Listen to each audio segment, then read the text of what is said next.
안녕하세요. 책 읽어주는 여친입니다. 이번에 읽어볼 책은 제가 굉장히 애정하는 책 중에 하나인 에릭 와이너의 소크라테스 익스프레스입니다.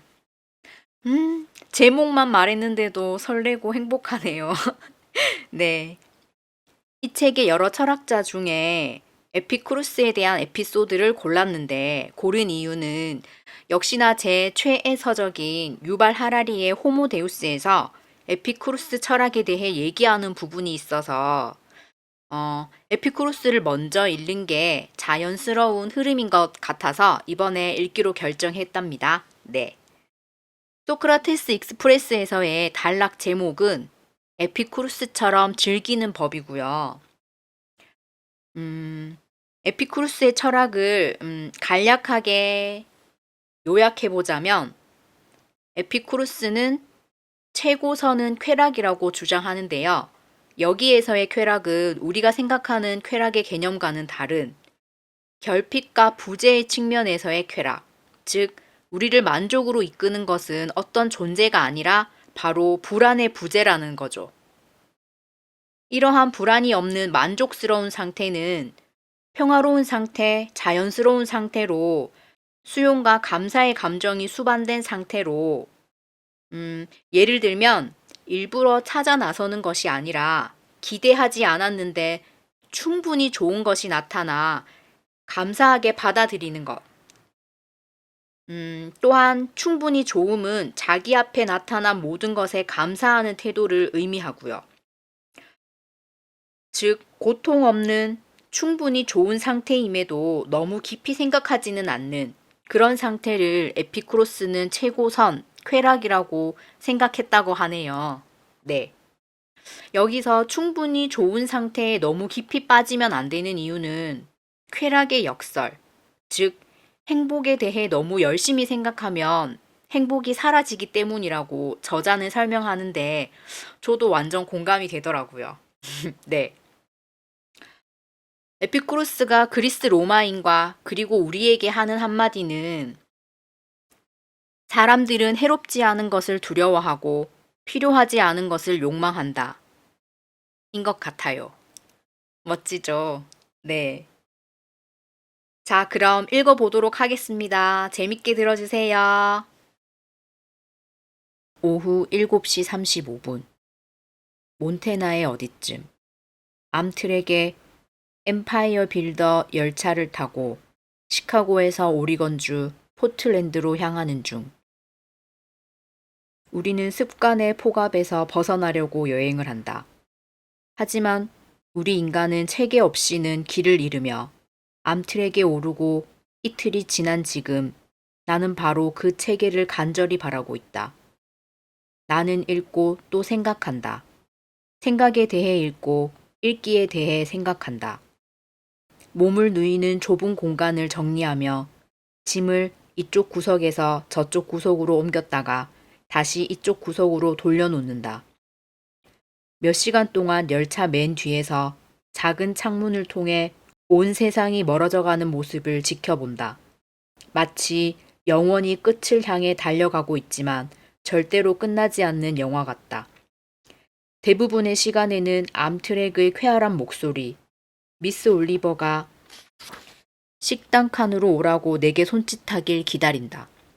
삶의 체계를 부여하는 것 중 음식만한 것은 없다. 식사는 하루를 떠받치는 대들보다.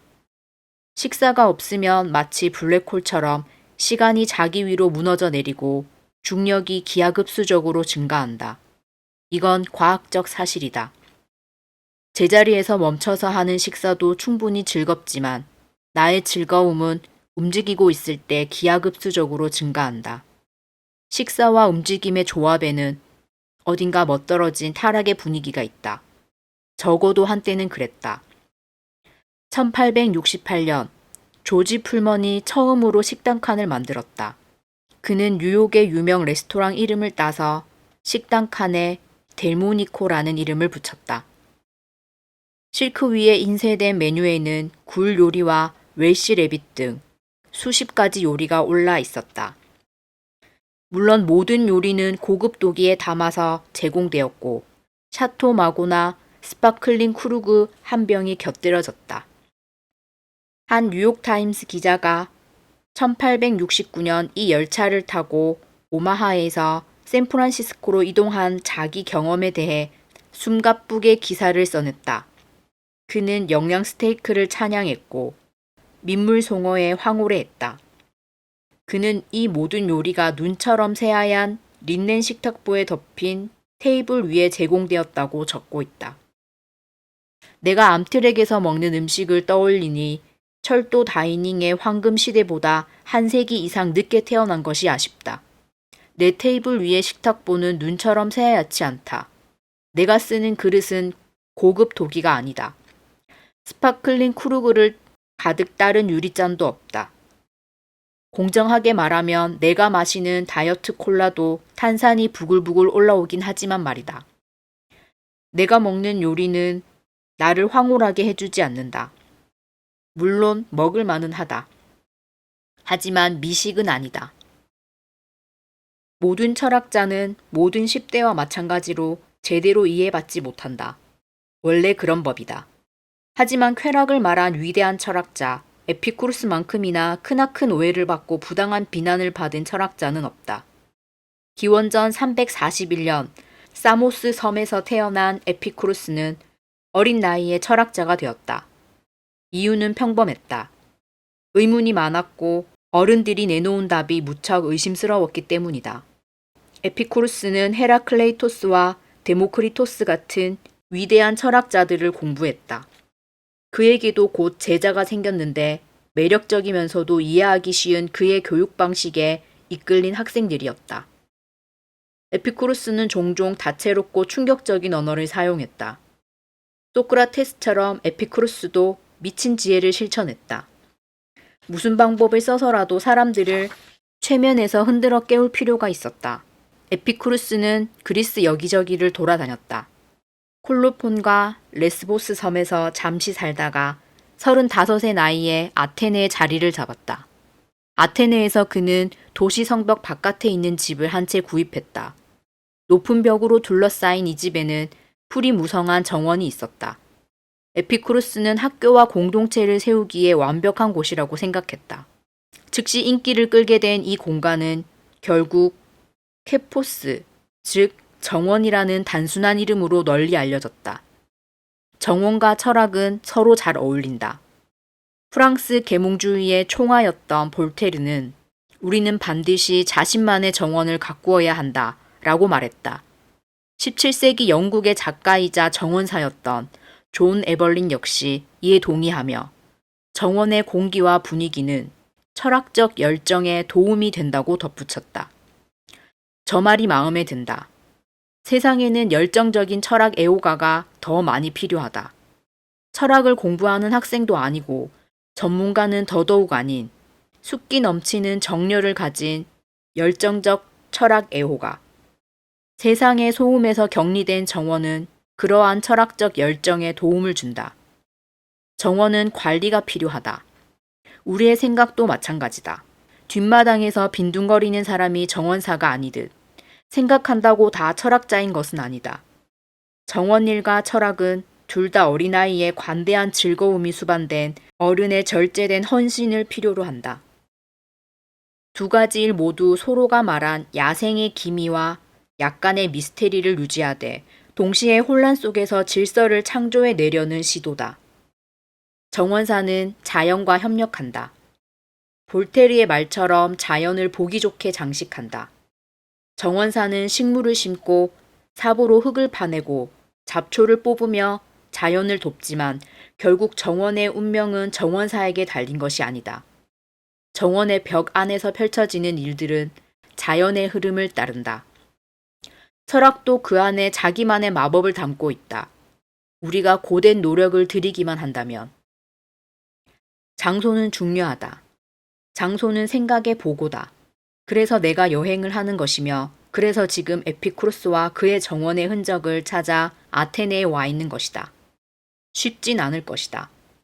온갖 도구와 지식을 가진 고고학자들도 아직 정원의 정확한 위치를 짚어내지 못했다. 하지만 내 철학적 열정은 꺾이지 않는다. 자신이 무엇을 찾고 있는지 알아야만 그것을 발견할 수 있는 것은 아니다. 임기응변할 수 있는 재치가 가장 훌륭한 안내자다. 몇 번 길을 잘못 들어선 끝에 내가 찾던 첫 번째 랜드마크를 발견한다. 디필론 또는 더블게이트라는 이름의 문이다. 아테네로 들어가는 관문이었던 더블게이트는 고대에 세워진 가장 거대한 문이었다. 수세기가 흐른 지금 이 문은 낮은 돌담이 되었다. 제이컵 니들먼과 일라이어스가 함께 앉아 질문을 경험하던 돌담이 이와 비슷하지 않을까 상상해 본다. 옛날의 도시의 성벽은 두 세계의 경계였다. 성벽을 나서는 것은 곧 자신의 뜻을 공표한다는 행위였고 루소가 잘 알듯이 모험을 떠나는 행위였다. 오늘날 더블게이트의 바깥은 중간지대다. 수상쩍었던 과거와 너무 값비싼 현재의 덧없는 사이. 자동차 정비소 옆에 트렌디한 카페들이 있다. 쇼펜하우어처럼 멈춰서서 귀를 기울인다. 자동차 정비소에서는 리드미컬하고 쾅쾅 두드리는 소리가, 카페에서는 팝 음악이 흘러나온다. 웃음소리도 들린다. 사람들이 즐거움을 찾고 있다. 에피쿠로스가 살던 시대의 사람들, 훨씬 이전 세대의 사람들이 그랬듯이.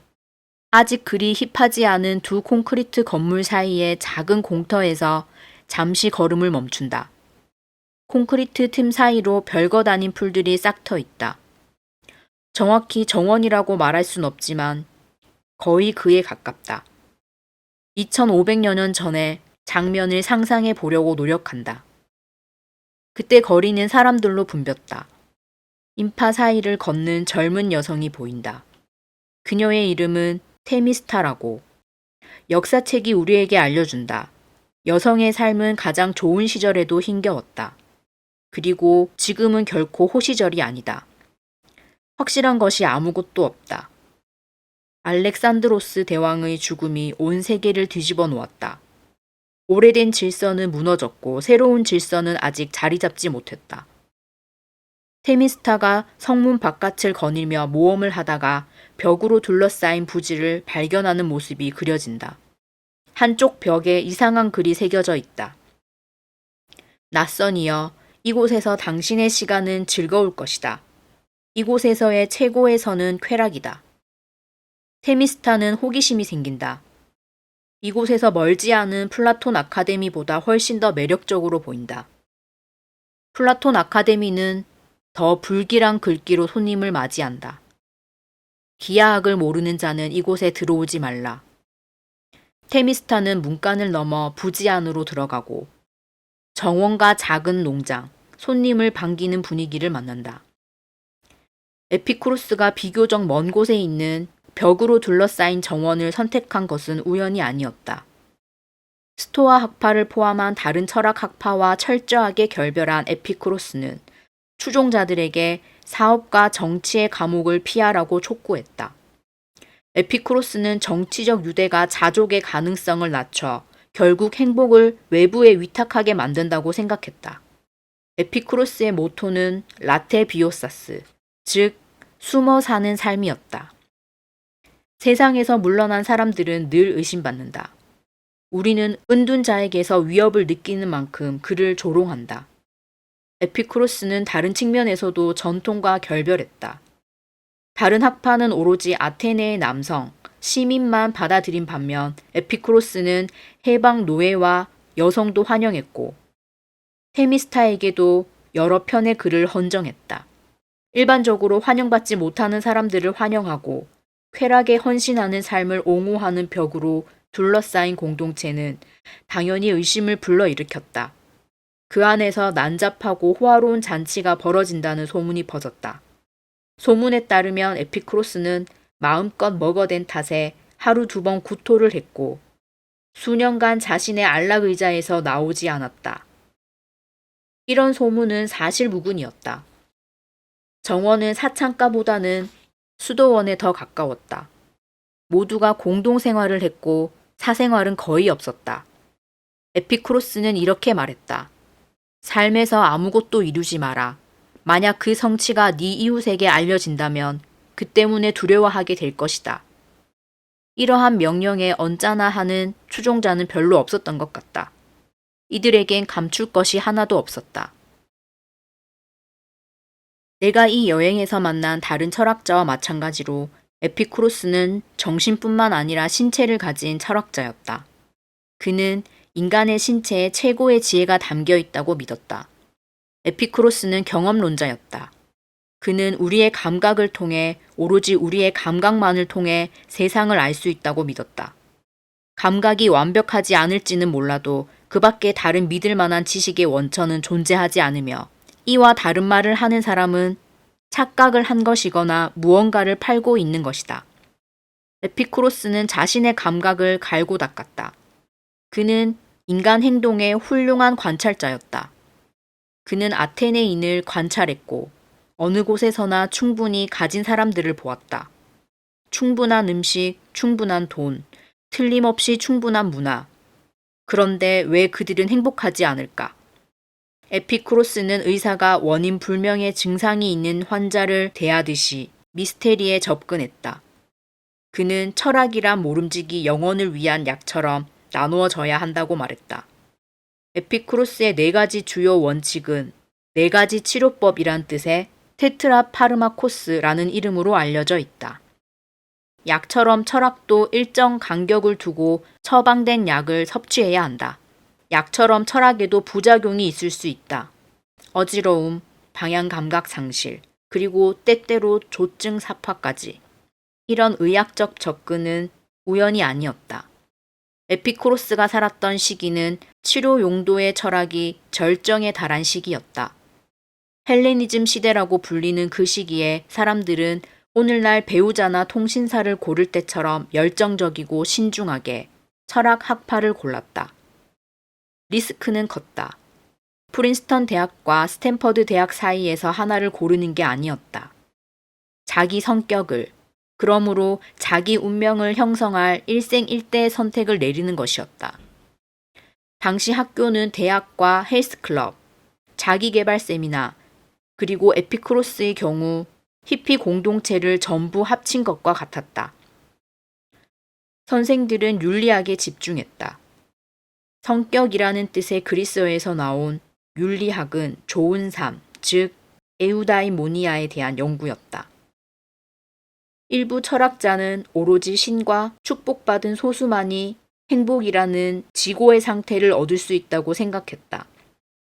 반면 에피쿠로스는 누구든 이를 얻을 수 있다고 생각했다.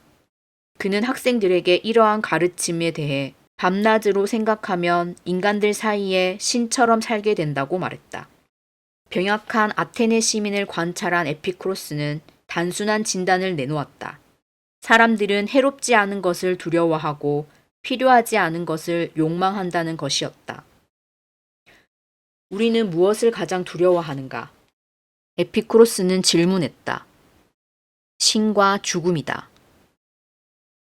그는 이 2가지에 대한 답을 내놓았다. 먼저 그는 신은 존재하지만 인간사에 아무런 관심이 없다고 말했다. 왜 관심이 있겠는가?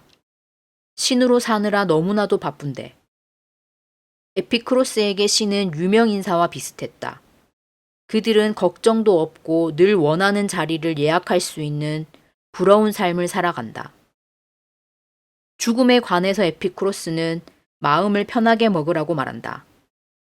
물론 죽어가는 과정이 고통스러울 수 있다는 것은 그도 인정한다. 하지만 그 고통에는 본질적으로 끝이 있다. 그 고통은 평생 지속되지 않는다. 고통이 가라앉거나 죽거나 둘 중 하나다. 어느 쪽이든 두려워할 것은 없다. 에피쿠로스의 다른 철학과 마찬가지로 이 주장 역시 이론적으로는 훌륭하나 실천하기는 어려운 것으로 보인다. 나는 신을 두려워하지는 않지만 내가 더 이상 존재하지 않게 된다는 전망은 나를 식겁하게 한다. 그리고 언제까지나 계속 식겁할 것 같다. 진정해. 에피쿠로스가 말한다. 그리고 즐기라고. 그는 행복한 삶의 시작이자 끝인 쾌락을 옹호했다. 그리고 도발적으로 덧붙였다. 만약 내게서 맛의 쾌락을 빼앗는다면, 성적 쾌락을 빼앗는다면 듣는 쾌락을 빼앗는다면, 아름다운 형태를 보았을 때 느끼는 달콤한 감정을 빼앗는다면, 선을 어떻게 상상할 수 있을지 모르겠다.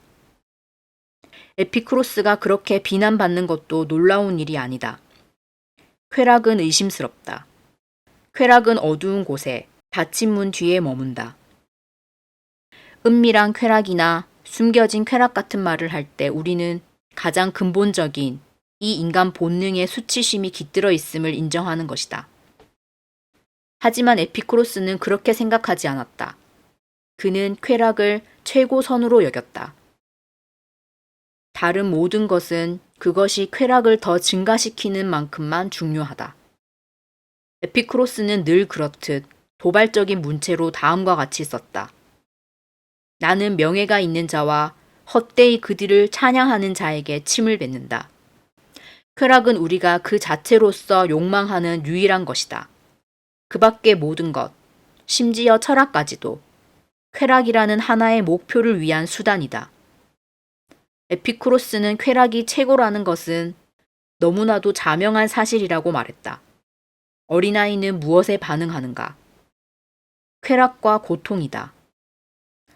불이 뜨겁다는 것과 사탕이 달콤하다는 것은 아이에게 가르쳐 줄 필요가 없다. 알아서 알기 때문이다.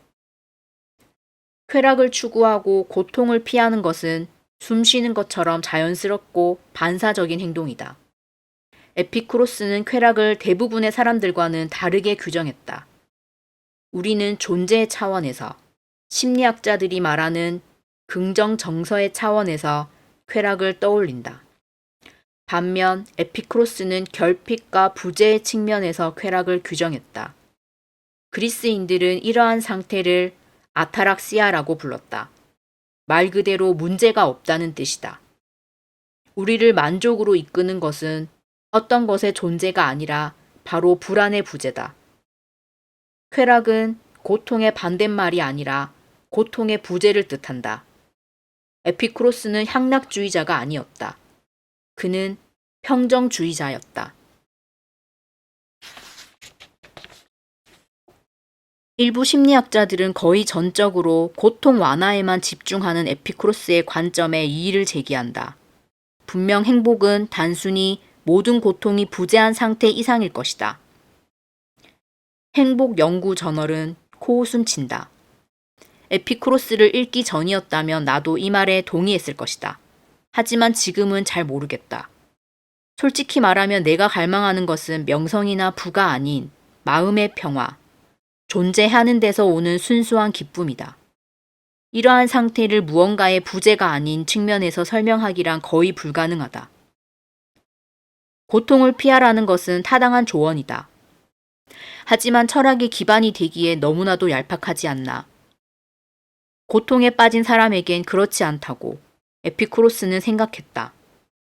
발에서 떨어져 다리가 부러졌다고 상상해보자. 의사를 불렀더니 의사가 즉시 포도 한 접시를 권한다. 뭐가 문제인가? 포도는 우리를 즐겁게 하는데. 그렇지 않은가? 에피쿠로스는 많은 사람이 이런 터무니없는 상황에 처해 있다고 믿었다. 우리는 산더미처럼 쌓인 고통 맨 위에 사소한 즐거움을 올려놓고는 왜 행복하지 않은지 궁금해한다. 어떤 사람은 짧고 강렬한 신체적 고통을 느끼고 어떤 사람은 뭉근하게 이어지는 정신적 고통을 또 어떤 사람은 지금 당장 죽고 싶다는 상처받은 마음의 고통을 느끼지만 어쨌거나 고통은 고통이다. 만족에 도달하기 바란다면 반드시 이 고통을 해결해야 한다. 에피쿠로스는 말했다. 우리는 오직 딱 한 번 태어난다. 두 번은 허락되지 않는다. 그는 모든 인간의 삶이 우연의 결과물, 원자 운동에서의 일탈, 일종의 기적이라고 생각했다. 그렇다면 이 삶을 찬양해야 하지 않을까? 에피쿠로스의 정원일 수도 아닐 수도 있는 곳에서 철수해 유혹적인 카페의 벽안으로 후퇴한다. 그리고 맥주 미토스를 주문하고 에피쿠로스가 말한 여러 쾌락에 대해 곰곰이 생각해 본다. 그는 그저 쾌락을 찬양하기만 한 것이 아니었다. 쾌락을 분석해서 욕망의 분류 체계를 만들었다. 쾌락의 사다리 맨 위에는 자연스럽고 반드시 필요한 욕망이 있다. 예를 들면 사막을 걸어서 통과한 후에 마시는 물 한 잔 같은 것이다. 그 밑에는 자연스럽지만 반드시 필요하지는 않은 욕망이 있다. 사막을 통과한 후에 물 한 잔을 마시고 나서 마시는 소박한 테이블 와인 한 잔. 마지막으로 피라미드 맨 밑에는 자연스럽지도 반드시 필요하지도 않은 욕망, 에피쿠로스가 말한 텅 빈 욕망이 있다. 사막을 걸어서 통과한 후에 물 한 잔을 마시고 나서 테이블 와인을 마신 다음 마시는 값비싼 샴페인 한 병이 여기에 해당한다. 에피쿠로스는 이 텅 빈 욕망이 가장 큰 고통을 낳는다고 했다. 이 욕망은 만족시키기가 어렵다는 것이다. 두려움 없이 지프로 만든 침대에 누워 있는 것이 황금 의자와 호화로운 식탁을 앞에 두고 걱정에 빠져 있는 것보다 낫다. 맥주를 한 모금 마시고 나의 여러 욕망을 조용히 정리해 본다. 결과가 썩 마음에 들지 않는다. 나는 신기루를 쫓는데 에너지를 쏟는다. 특히 가방에 엄청난 에너지를 쏟는다. 나는 가방을 사랑하고 다른 모든 사랑과 마찬가지로 이 사랑은 나를 소진시킨다. 내가 가진 엄청난 양의 가방 무더기를 힐끗 보고 끼케야 자연스럽지만 반드시 필요하지는 않은 욕망이라고 선언할 것이다. 물론 물건을 넣고 다닐 무언가가 필요하긴 하지만 가죽과 캔버스 천이 섞인 다양한 소재와 형태의 가방 45개는 필요치 않다. 단순한 배낭 하나면 충분하다. 에피쿠로스는 쾌락에는 종류의 차이도 있지만 작용 속도의 차이도 있다고 말한다. 그는 정적인 쾌락과 동적인 쾌락을 구분한다. 시원한 물 한 잔으로 갈증을 해소하는 행위는 동적인 쾌락을 준다. 물을 마신 후에 우리가 경험하는 만족스러운 기분은 정적인 쾌락이다. 다른 식으로 말하면 물을 마시는 행동은 동적인 쾌락이고 물을 마신 상태는 정적인 쾌락이다. 우리는 보통 동적인 쾌락이 가장 큰 만족감을 준다고 생각하지만 에피쿠로스는 그렇게 생각하지 않았다. 정적인 쾌락이 더 우월한 쾌락인데 우리가 추구하는 것이 바로 그 상태이기 때문이다. 정적인 쾌락은 목표지 수단이 아니다. 에피쿠로스는 이렇게 말한다. 나는 빵과 물을 먹고 살 때 몸이 쾌락으로 가득 차는 것을 느낀다. 내가 호화로운 삶이 주는 쾌락에 침을 뱉는 이유는 그러한 생활 자체 때문이 아니라 그의 을에 따라오는 불쾌함 때문이다. 호화로운 삶에 을에 따라오는, 예를 들면 고급 레스토랑 프렌치 런드리에서 5코스 정찬을 먹은 후에 따라오는 불쾌함이란 정확히 무엇일까? 에피쿠로스는 신체 감각에 대해서도 이야기하지만 그가 주로 언급하는 것은 더 드러나지 않는 고통, 즉 갖지 못한 고통이다. 당신이 대서양에서 잡은 자연산 왕연어 테린을 맛있게 즐겼다고 해보자. 하지만 이제 연어 테린은 다 먹고 없고 당신은 다시 그 요리를 간절히 갈망한다. 당신은 연어 테린에, 즉 그 연어를 잡은 어부에게, 테린을 내놓은 레스토랑에, 테린을 사 먹을 월급을 준 상사에게 당신의 행복을 의탁했다. 이제 당신은 연어 테린 중독자이며 당신의 행복은 연어를 주기적으로 먹을 수 있느냐 없느냐에 달렸다.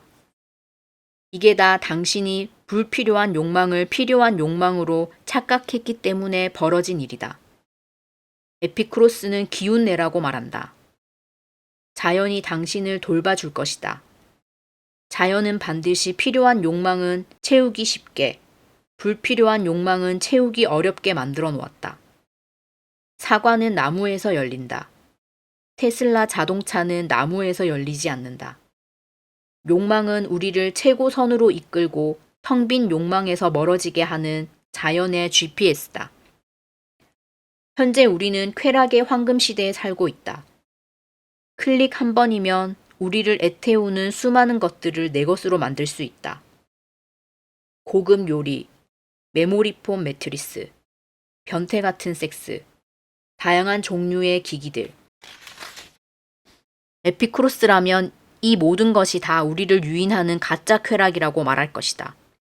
다른 훌륭한 미끼처럼 이것들도 전부 진짜처럼 보이기에 우리는 이 미끼를 겨냥한다. 표적을 쏘지 못하면 본인의 사격 실력 부족을 탓하며 총알을 다시 장전한다. 미끼를 겨냥하는 짓을 멈추라고 에피쿠로스는 조언한다. 아예 사격을 관두는 것이 훨씬 낫다. 에피쿠로스는 우리가 가진 것이 아니라 우리가 즐기는 것이 우리를 풍요롭게 한다며 올바른 마음가짐만 갖춘다면 아주 적은 양의 치즈만으로도 소박한 식사를 성대한 만찬으로 바꿀 수 있다고 말한다. 에피쿠로스는 어느 시점이 지나면 쾌락은 더 증가할 수 없으며 그저 다양해질 뿐이라고 생각했다. 새로 산 신발 한 켤레와 스마트워치는 더 많은 쾌락이 아닌 더 다양한 쾌락을 의미한다. 하지만 우리의 소비 문화 전체는 다양한 쾌락이 곧 더 많은 쾌락을 의미한다는 전제 위에 세워져 있다. 이 잘못된 동일시가 불필요한 고통을 낳는다. 쾌락의 다양성이 우리 생각만큼 중요하지 않은 듯이 쾌락의 지속 시간도 그리 중요하지 않다. 20분간의 마사지가 10분간의 마사지보다 반드시 2배 더 즐거운 것은 아니다. 평정심을 2배로 늘리는 것은 불가능하다. 평화로운 상태이거나 평화롭지 못한 상태 둘 중 하나다. 이러한 철학은 그리 즐거워 보이지 않을 수 있지만 실제로는 무척 즐거웠다. 정원의 벽 뒤에 편안하게 자리 잡은 에피쿠로스의 추종자들은 간소한 삶을 살았지만 간간히 호사스러운 잔치를 즐기기도 했다. 이들은 사치란 간간히 누릴 때 가장 즐겁다는 것을 잘 알았고 자기 앞에 떨어지는 좋은 것들을 종류에 상관없이 전부 환영했다. 에피쿠로스 철학은 수용의 철학이자 수용에 가까운 친척인 감사의 철학이다. 무언가를 진정으로 받아들이면 감사함을 느끼지 않을 수 없다. 최근 롭이라는 이름의 젊은 심리학자를 만났다. 내가 보기에 그는 자기는 모를지언정 에피쿠로스 정신을 체화한 사람이었다. 롭과 나는 나뮤타 지역의 비현실적인 야생에서 3일 동안 하이킹을 했다. 자연이 건강에 어떤 이로운 영향을 미치는지를 알아보는 실험의 일환이었다. 하루는 롭의 물병을 봤는데 그 날렵하고 인체공학적인 모양이 내 안에 거의 가방을 보았을 때와 같은 흥분을 불러일으켰다. 그거 어디서 샀어요? 내가 롭에게 물었다. 제가 산 거 아니에요. 롭이 대답했다. 우연히 생긴 거예요. 롭에게는 물병뿐만 아니라 머그컵, 손전등 같은 다른 물건이 우연히 생긴다. 탐험이 끝난 뒤 롭과 나는 이메일을 교환했고 롭은 이메일에 이렇게 썼다. 1시간 전쯤 캠퍼스를 걸어가는데 새 머그컵이 또 하나 생겼어요. 꽤 예쁘게 생겼고 이유는 알 수 없지만 전용 상자에 담겨 있기까지 했죠. 사무실로 돌아와서 우연히 갖게 된 다른 머그컵 5개와 물병 8개, 단백질 쉐이크 용기 하나, 헤드램프 2개 옆에 컵을 올려놨어요. 이대로만 간다면 일찍 은퇴해서 선물 가게를 차릴 수 있겠어요. 롭의 태도는 에피쿠로스 철학 그 자체다. 좋은 것이 주어지면 즐긴다. 하지만 일부러 찾아 나서지는 않는다. 좋은 것은 좋은 것이 나타나길 기대하지 않는 사람 앞에 나타난다. 롭은 이런 값싼 물건을 찾아다니는데 에너지를 쓰지 않는다. 그 물건들은 그저 우연히 생긴다. 그리고 그렇게 물건이 생기면 롭은 감사해야 한다. 에피쿠로스 사망 이후 몇 세기 동안 에피쿠로스 추종자들이 만든 정원이 지중해 너머로 퍼져나갔다. 다른 학파와 달리 에피쿠로스 학파는 헌신적인 추종자를 대규모로 끌어모았다. 정원으로 들어오는 사람은 많았고 도망가는 사람은 적었다. 정원의 돌벽 바깥에 있는 사람들은 돌을 던졌다. 스토아 학파의 스승이었던 에픽테토스는 에피쿠로스가 상스러운 말을 하는 개자식이라고 했다. 쾌락을 원칙으로 삼은 에피쿠로스 학파의 정신은 다른 철학 학파를 위협했고 특히 새로 인기를 끌던 종교인 기독교를 위협했다. 결국 승리한 것은 교회였다. 수세기 동안 에피쿠로스 학파는 모습을 싹 감췄다. 그러다 1417년에 포지오 블라치올리니라는 이름의 용감한 학자가 사라진 고대 유물을 찾아 남유럽을 샅샅이 뒤지다 로마의 시인 루크레티우스가 남긴 사물의 본성에 관하여의 마지막 한 부를 발견했다. 에피쿠로스 학파의 사상을 정리한 책이었다. 1473년 이 책은 새로 발명된 기계식 인쇄기로 찍은 최초의 책 중 한 권이 되었다. 쾌락과 단순함, 좋은 삶에 대한 에피쿠로스의 사상은 프랑스에서 미국 식민지에 이르기까지 다양한 곳에서 새로운 독자를 찾았다. 은퇴한 토머스 제퍼슨은 1819년에 나 또한 에피쿠로스주의자다 라고 선언했다. 친구에게 보낸 편지에서 제퍼슨은 더 자세히 설명한다. 나는 에피쿠로스 학파의 진짜 원칙이 그리스 로마가 우리에게 남긴 도덕 철학의 합리적인 면을 모두 담고 있다고 생각한다네. 제퍼슨은 부처의 가르침을 잘 몰랐지만 에피쿠로스와 부처의 가르침은 놀라울 만큼 유사하다. 두 사람 다 욕망을 고통의 근원으로 보았다. 두 사람 다 평정을 수행의 궁극적 목표로 보았다. 두 사람 다 비슷한 생각을 가진 사람들이 모인 공동체가 필요하다고 보았는데 에피쿠로스에겐 정원이, 부처에겐 수행 공동체인 승가가 있었다. 그리고 두 사람 다 숫자 4를 좋아했던 것 같다. 부처에겐 사성제가, 에피쿠로스에겐 4가지 치료법이 있었다. 이러한 유사성은 우연이 아닐 수도 있다. 에피쿠로스에게 영향을 끼친 두 인물, 데모크리토스와 피로는 인도로 여행을 떠났다가 그곳에서 여러 불교 학파를 접했다. 어쩌면 에피쿠로스가 부처의 가르침을 배웠을지도 모른다. 아니면 에피쿠로스와 부처가 다른 길을 따라 결국 같은 목적지에 도달했을지도 모른다. 오늘날 정원은 다른 거의 모든 것처럼 온라인으로 옮겨갔다. 내가 톰 머르를 만난 것도 온라인이다. 나는 톰을 찾지 않았다. 그가 우연히 내 앞에 나타났다. 톰은 에피쿠로스의 원칙을 충실히 고수하는 특급 에피쿠로스주의자로 에피쿠로스와는 별로 어울리지 않는 캘리포니아 나파에 산다. 나파에서 에피쿠로스주의자란 곧 사치스러운 요리를 마음껏 먹는다는 뜻이다. 톰은 이 모순적인 존재 양식을 어떻게 조화시키는 걸까? 이게 내가 공책에 적은 첫 번째 질문이다.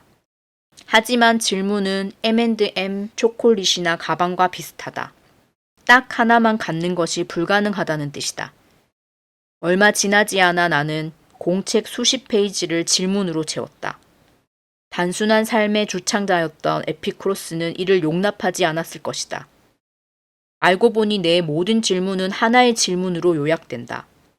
이제는 죽고 없는, 욕을 잘하고 침을 잘 뱉었던, 정원에 살며 극단적으로 단순한 삶을 설파한 그리스인이 어떻게 오늘날의 복잡한 하이테크 세계에서 의미를 가질 수 있지? 나는 톰과 이른 점심을 먹으려고 아테네에서 나파까지 지구를 반바퀴 이동한다. 나는 톰이 장소를 선택하게 했다. 이곳이 그의 거주지인데다 그가 진짜 에피쿠로스주의자와 가짜 에피쿠로스주의자 사이에서 어느 쪽으로 기울지 궁금했기 때문이다. 톰은 마을 중심가에서 만나 같이 레스토랑으로 걸어가자고 말한다. 톰은 73살이지만 10년은 젊어 보인다. 진한 선글라스를 썼는데 그늘에서도 절대 벗지 않으며 색색의 와인병 무늬가 있는 실크 셔츠를 입고 있다. 햇볕에 탄 자기 피부가 아무렇지 않은 것처럼 보인다. 그가 마음에 든다. 레스토랑으로 걸어가는 동안 나는 나파에서의 삶이 어떤지 물어본다. 톰은 나파에서 사는 것을 좋아한다. 비록 사람들이 은근하게 우쭐대는 것과 아름다운 사람이 미어 터지는 데에는 실증이 났지만 말이다. 이곳은 기계랄 것이 전혀 없다. 기계는 중요하죠. 내가 동의한다. 기계가 없는 곳은 절대 믿으면 안 된다. 톰이 작은 카페로 나를 데리고 들어간다. 메뉴는 간소하고 그리 비싸지 않다.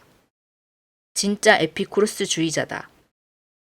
나는 오아사카 치즈가 들어있을 것 같고 언젠가 읽었던 소로에 관한 글을 떠올리게 하는 숲의 불지르기라는 이름의 샌드위치를 주문한다. 소로와 그의 친구는 실수로 산에 불을 질러서 원통하게도 월든 숲의 상당 부분을 태워 먹은 적이 있다. 음료도 주문하시겠어요? 주문받는 여자가 묻는다. 내 시계를 보니 오전 11시다.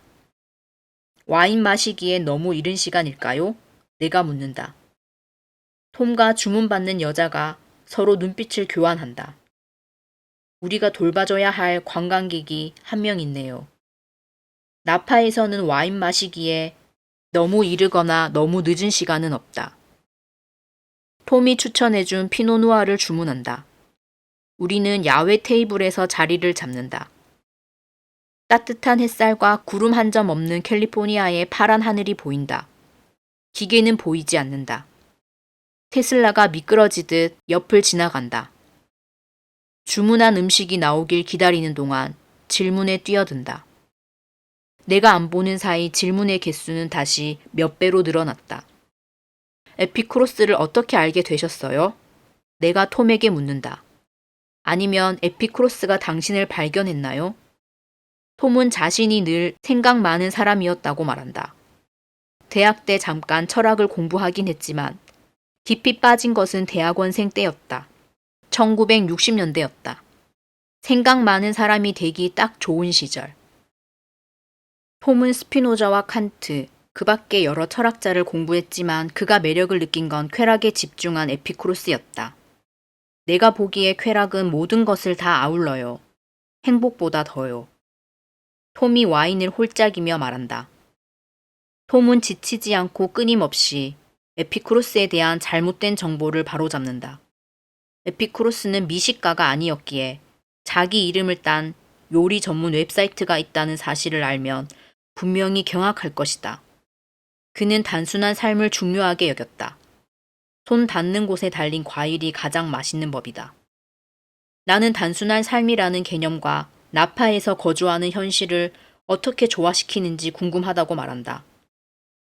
나파는 손 닿는 곳에 달린 과일이 한 병에 $200인 메를로 와인을 담그기 위해 애지중지 키운 포도이고 머리 위를 가릴 단순한 지붕이 $100만 우습게 넘어가는 곳인데. 쉽진 않지만 가능하다고 톰이 말한다. 계산을 잘해야 해요. 나는 계산이라는 말에 움찔 놀란다. 수학과 기하학은 내가 공포스러워하는 분야에서 신죽음과 함께 1등을 다툰다. 나는 그렇게 엄격한 입학 조건을 가진 플라톤 아카데미에는 절대로 발을 들이지 않았을 것이다. 톰은 모든 쾌락은 좋은 것이고 모든 고통은 나쁜 것이지만 그렇다고 해서 언제나 고통 대신 쾌락을 선택해야 하는 것은 아니라고 설명한다. 어떤 쾌락은 미래의 고통으로 이어질 수도 있고 그러므로 피해야 한다. 폐암의 고통은 흡연의 쾌락보다 더 크다. 마찬가지로 어떤 고통은 미래의 쾌락으로 이어질 수 있고 그러므로 견뎌야 한다. 예를 들면 운동을 하는 고통이 그렇다. 이상한 말처럼 들릴 수도 있지만 에피쿠로스는 우리가 쾌락으로 향하는 길을 추론할 수 있다고 가르쳤다. 우리가 불행한 것은 게으르거나 결점이 있어서가 아니다. 그저 추론을 잘못한 것일 뿐이다. 쾌락과 고통을 평가할 때 신중함을 발휘해 냉철한 추론을 하는데 실패한 것이다. 톰은 자기의 말처럼 자신의 쾌락을 점검하며 쉼없이 계산을 한다. 특정 쾌락이 주는 이득이 그로 인해 발생하는 고통보다 더 큰가? 며칠 전 톰은 늘 보고 싶었던 연극이 샌프란시스코에서 상연된다는 사실을 알게 되었다. 가야 할까? 회계장부의 한쪽에는 공연을 보는 데서 오는 쾌락이 있었다. 톰은 티켓 가격이 주는 고통과 캘리포니아 고속도로의 교통체증이라는 극도의 괴로움을 쾌락과 저울질해 보았다. 결국 톰은 이 경우에 쾌락이 고통보다 더 크리라는 결론을 내렸다. 그리고 티켓을 구매했다. 고통 없는 순수한 쾌락은 극히 드물어요. 톰이 말한다. 그래서 에피쿠로스의 철학이 저한테 딱 맞는 거예요. 전 엄청 우유부단한 사람이거든요. 나 역시 선택 앞에서 당황한다. 이상하게도 나를 쩔쩔매게 하는 건 인생이 걸린 중요한 결정이 아니라 사소한 것들이다. 과테말라 커피를 주문해야 하나, 수마트라 커피를 주문해야 하나. 내 우유부단함의 뿌리에는 두려움이 있다는 것을 안다. 잘못된 선택을 내리는 것에 대한 두려움. 최선이 아닌 그저 괜찮은 것을 선택하는 것에 대한 두려움. 톰과 피노누아를 홀짝이는 동안 에피쿠로스 철학의 매력에 점점 눈을 뜨기 시작한다. 하지만 여전히 신경 쓰이는 점이 있다. 아타락시아, 즉 에피쿠로스가 최고선이라고 여겼던 정신적 괴로움의 부재는 너무나도 수동적인 형태의 쾌락처럼 보인다. 적극적으로 욕망을 충족시키는 게 뭐가 문제인가? 나는 톰에게 묻는다. 이 감자튀김을 예로 들어 봅시다. 톰이 마치 쥐희봉처럼 감자튀김 한 개를 허공에 흔들면서 말한다. 그래요. 톰이 감자튀김으로 뭘 하려는지 모르겠지만 내가 대답한다. 감자튀김을 먹고 싶은 욕망이 있으면 먼저 고통부터 생겨나요. 지금 감자튀김이 없으니까요. 갈망이고 추구이고 가려움이죠. 그러니까 그건 가려운 곳을 긁는 데서 오는 쾌락이라는 거죠. 맞아요. 하지만 그건 우리가 도달할 수 있는 것이 아니에요.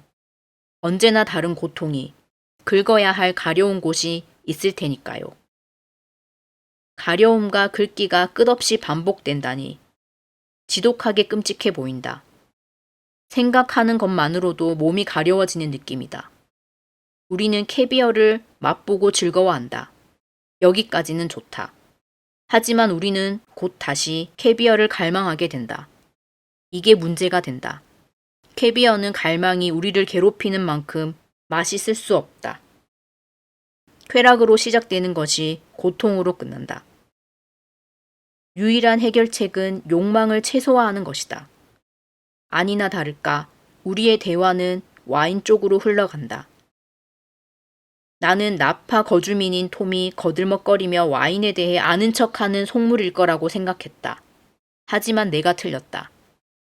나파 거주민이자 아마추어 포도주 전문가, 유리잔 안의 광희라는 케이터링 회사의 주주인 톰 머를은 투벅척을 마신다.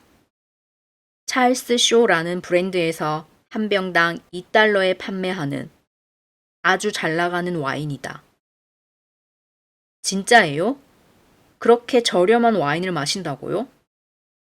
편하게 마시는 테이블 와인이에요. 맛도 나쁘지 않고요. 마시고 삼키면 사라져 버릴 것에 $35를 쓰는 건 멍청한 짓이에요. 찰스 쇼가 잘 나가는 데는 이유가 있다. 투벅척은 괜찮은 와인이에요. 나는 이 와인을 충분히 좋은 와인이라고 불러요. 충분히 좋다고요? 네. 난 충분히 좋은 것만으로도 충분히 좋다고 봐요. 이런 것들이 삶에서 더 중요한 일에 시간을 쏟을 수 있게 해줘요. 게다가 충분한 걸로는 부족한 사람에게는 뭐든 충분하지 않을걸요? 톰이 대화의 방향을 다시 에피쿠로스 쪽으로 돌린다. 와인을 마시다 말고 멈춘다. 얼만큼이어야 충분하지? 나는 하던 일을 멈추고 이렇게 자문한 적이 거의 없다. 언제나 그 답은 지금 가진 것보다 더라고 생각했다. 알고 보니 더 많이는 움직이는 관역이었다. 심리학자들은 이를 쾌락의 쳇바퀴라고 부른다. 이 별난 인간 본성은 왜 세 번째 크렘브렐레가 첫 번째나 두 번째 크렘브렐레만큼 맛있는 법이 없는지를 설명해 준다. 시 운전대는 황홀했던 새 차가 길이에서 한 달이 지나면 지루해지는 이유도 설명해 준다. 우리는 새로운 쾌락에 익숙해진다. 그러면 새로운 쾌락은 더 이상 새롭지도 그리 즐겁지도 않은 것이 된다.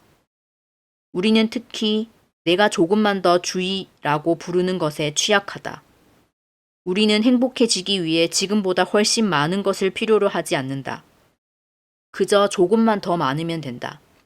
하지만 조금만 더 갖게 되면 우리는 눈금을 재조정하고 생각한다. 그저 조금만 더 있으면 돼. 우리는 얼만큼이어야 충분한지를 모른다. 충분히 좋음은 안주한다는 뜻이 아니다. 자기 변명도 아니다. 충분히 좋음은 자기 앞에 나타난 모든 것에 깊이 감사하는 태도를 의미한다. 완벽함도 좋음의 적이지만 좋음도 충분히 좋음의 적이다. 충분히 좋음의 신념을 따르면 놀라운 일이 생긴다. 마치 뱀이 허물을 벗듯 충분히가 떨어져 나가고 그저 좋음만이 남는다. 에피쿠로스는 우정이 인생의 커다란 쾌락 중 하나라고 보았다. 그는 이렇게 말했다. 축복받은 삶에 이바지하는 여러 가지 중에 우정만큼 중요하고 유익한 것은 없다. 그리고 지금의 톰과 나처럼 친구는 식사의 필수 요소라고 덧붙였다. 친구 없이 먹고 마시는 것은 사자와 늑대처럼 개걸스럽게 먹는 것과 같다. 이러한 우정의 강조는 쾌락을 가장 우선시하는 그의 원천에 반하는 것처럼 보인다. 결국 진정한 우정은 자신의 쾌락보다 친구의 쾌락을 더 우선시하는 것이다. 그건 쾌락의 미적분학을 내던지는 일 아닌가? 에피쿠로스는 그렇지 않다고 말한다. 전체적으로 보면 우정은 고통을 완화하고 쾌락을 증진한다. 우정과 관련된 고통은 우정이 주는 쾌락으로 상쇄하고도 남는다. 톰과 내가 지금 에피쿠로스적 시간을 보내고 있다는 느낌이 든다. 충분히 좋은 와인을 곁들인 소박한 식사, 우정이라는 사치 그리고 시간, 고통 없음, 즉 아타락시아에서 오는 쾌락. 나는 내 기분 좋은 마음 상태를 알아채지만 너무 깊이 생각하지는 않는다. 쾌락의 역설의 희생자가 되지 않기 위해서다. 행복에 대해 너무 열심히 생각하면 행복은 사라진다. 작별 인사를 나누면서 톰에게 근처 카페를 추천해 줄 수 있냐고 묻는다. 내가 기대한 곳은 헌신적인 바리스타가 한 잔 한 잔 애정을 담아 커피를 내리는 그런 독특한 곳, 특별한 곳이다. 저기 길 아래편에 스타벅스가 있어요. 톰이 말한다. 실망스럽지만 곧 스스로에게 묻는다. 에피쿠로스라면 어떻게 했을까? 물론 스타벅스에 갔겠지. 그래서 나도 그렇게 한다. 독특하지 않다. 애정을 담아 커피를 내리는 직원도 없다. 특별하지 않다. 하지만 충분히 좋다. 다른 말로 완벽하다.